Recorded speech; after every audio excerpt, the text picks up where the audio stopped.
A ja vlen paletat e blushit të reja nga Huda Beauty, po apo jo? Flasim pak. Tashmë ka marrë vesh dhe në hënë që kanë dalë këto paletat e reja nga Huda Beauty. Më në fund një blush pluhur dhe sinqerisht isha në të vërtetë shumë kurioze.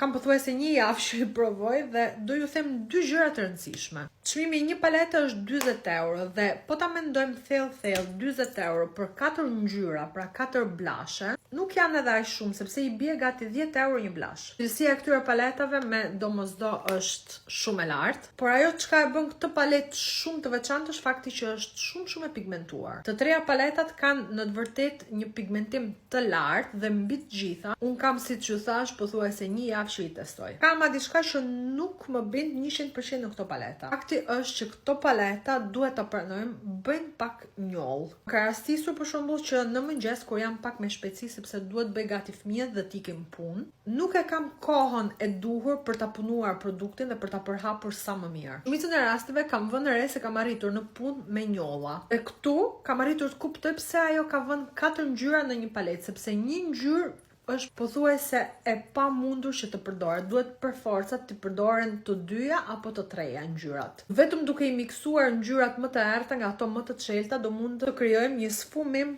pak më perfekt. Ngjyra e katërt ka teksturë ndryshe, duket si cream to powder dhe thjesht përdoret për t'i dhënë shkëlqim kurrës tonë. Pra nëse pëlqeni atë efektin pak më të shkëlqyeshëm dhe jo mat total, ju këshilloj që ta miksoni edhe këtë bashkë me ngjyrat e tjera. Ky është efekti në mollzat e mia, për mua është pak egzageruar sepse unë nuk përdor kaq shumë blush në përditshmërinë time. Ne e di mirë që Huda produktet e saj i kthen gjithmonë në produkte virale dhe mbi të gjitha në produkte që dëshirojnë dhe ëndrrojnë që të gjithë. Nëse keni ndonjë pyetje, ju pres si gjithmonë në komente.